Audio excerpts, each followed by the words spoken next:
Hello everyone, this is Crota, and first of all, if you guys do not care about SotIS, you guys will probably really not care about what I'm gonna have to say in this particular video. So, if you guys are true avid fans, you'll just go ahead and say like. Otherwise, you may want to just move away, and let's see what Red Hydra wants to say first. Okay, so he says it's going to be good. So I got the go-ahead to make this video. Now, in the upcoming patch of SotIS, one of the larger changes is going to be the inclusion of talent trees in SotIS. Now, you may be going, like talent trees in SotIS, how does this work? Well, the more you play, the more you are rewarded in your play in unlocking talents and gaining experience. I believe there's a maximum of 25 levels, and from these 25 levels, each level you are allowed to spend one skill point. So those of you guys out there who are very, very avid SotIS fans who play very often can use and now start to customize your hero builds just a little bit more. Now, I know some of you guys out there are going to say, well, isn't that going to give an advantage to those players who play a lot more? Well, yes, but then again, those players who play a lot more would generally win even without these talents. After a while, all players who play this game regularly should get to level 25. But now let's go straight into the talent trees and show how even if you're playing against a hero, depending on their talent tree, they may play it one specific way or another different way. So it's another way to customize your builds besides items and how you level up.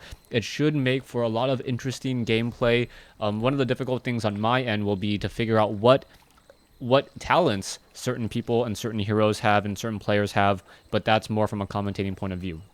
Now, let's go ahead and dive into these talent trees. Those of you guys who are familiar with WoW will pretty much know or be very, very familiar with these three talent trees, or this talent tree.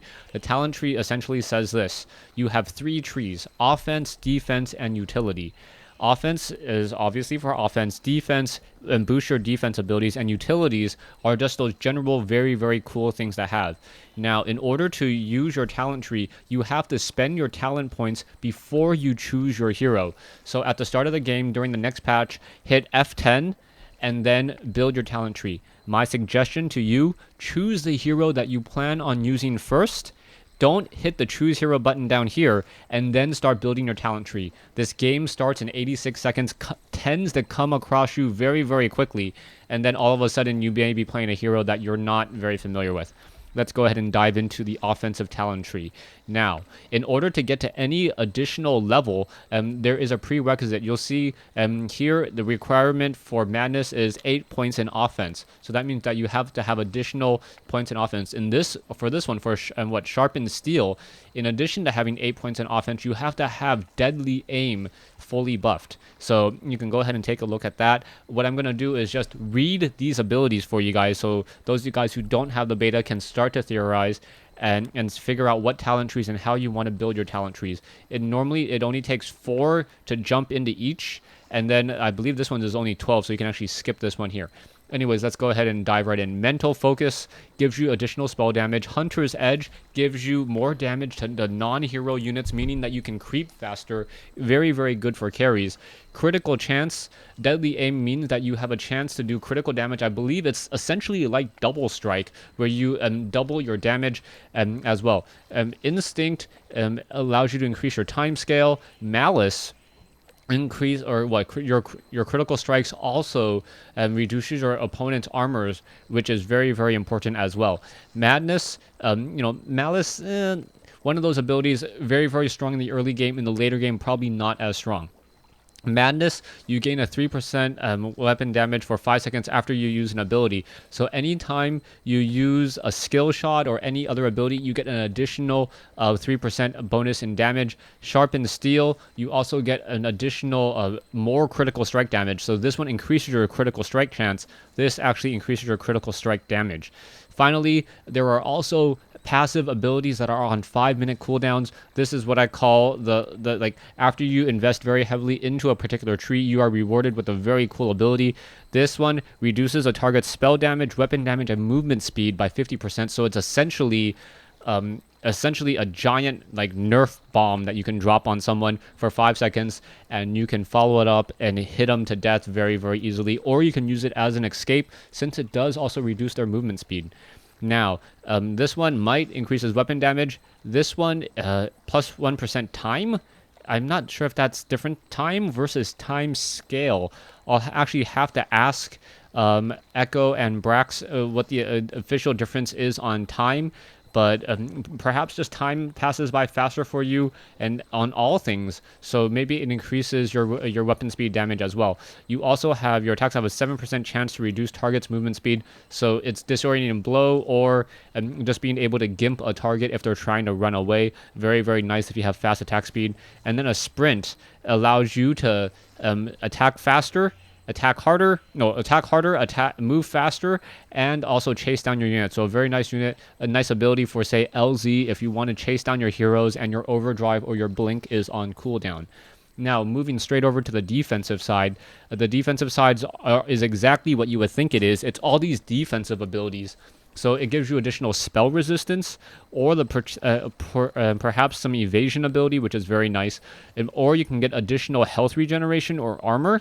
After evading an attack, you also get 10% movement speed. So if you're trying to run away, or if people are attacking you, you can actually chase down units or run away a little bit easily. That's very nice. This one is a passive health bonus, very, very strong in the beginning portion of the game, where every point of health makes a very big difference.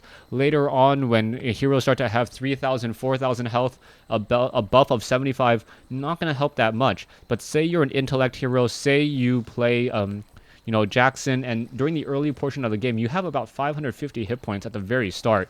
This additional fortitude will definitely help out.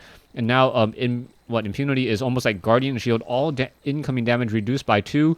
It may not sound like much in the late game, but once again, these defensive abilities are very, very good in the early game, where every point of damage matters, where the conflicts really come down to the wire, and that additional, essentially, +2 armor, StarCraft style, really, really helps. Now, evasion, this is an activated ability. Once again, it's in that critical row right along here. Actually, that may be a little bit of a mix-up there.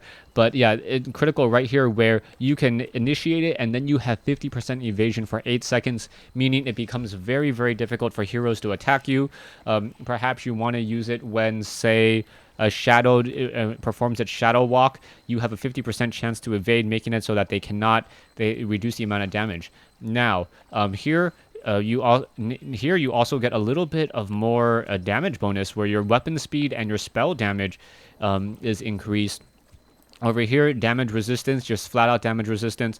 10% chance to counterattack when damaged by a physical attack, returning 100% of the damage. So this is like a shrapnel cloak, a permanent shrapnel cloak that is on you, and it returns 100% of the damage. Very, very nice if you are a hero squishy unit and you want to try to run away. It gets down to the wire, and both heroes get hit for a very, very large amount. Last Stand is an ability where you can increase your maximum health, and then it increases your maximum health for about 20 seconds, but as soon as the 20 seconds passes, you lose that additional health. I'm not quite sure if you can actually die when Last Stand fades away, or if it's perhaps a percentage loss there. Meanwhile, taking a look into the utilities ability, the utilities are those abilities which could help offensively, defensively, or just if you're just standing around. So energy reserves, +2 energy, ocular implants, +2 sight radius, always very, very helpful if you're able to see where your opponent is as well. Also, respawn time, commitment, you can reduce your respawn time by a significant portion. But then again, very high level players most likely don't want to use this utility. They assume that they will not be dying all that much. Meanwhile, taking a look at regeneration, you recover your hit points very quickly. This one, you have additional energy regeneration. So these two abilities during the early portion of the game have really helped me out. You don't have to go back to heal back at the pool as much, and standing next to a pylon, you really regenerate a lot of energy. If you stand next to a creep tumor. Varus, a very nice ability for those early portion games, or early games where you need additional minerals. Just a flat out 2 minerals every 5 seconds. Gifted Pupil, you gain more experience, so even if your opponent is denying creeps on you, you gain slightly more. Swiftness, flat out movement speed buff. Very, very nice ability for if you want to chase down or not.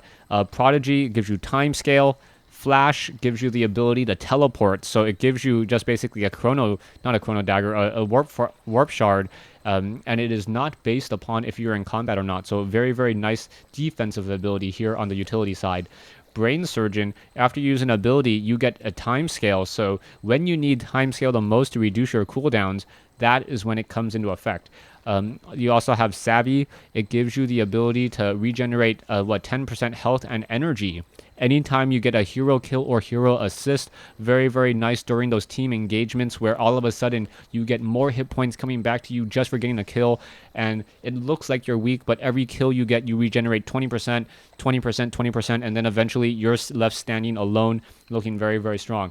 Finally, there's also an ability called Reboot, which reduces all cooldowns that you have by 15 seconds. A very, very nice, very strong ability, especially for initiators where they want to be, or any hero that has a stun, you want to reinitiate that stun. You can go ahead and just reduce the cooldown and hope that ability comes online. Thanks for watching. Thanks for listening. And yeah, go ahead and check out playsotis.com if you have any more questions.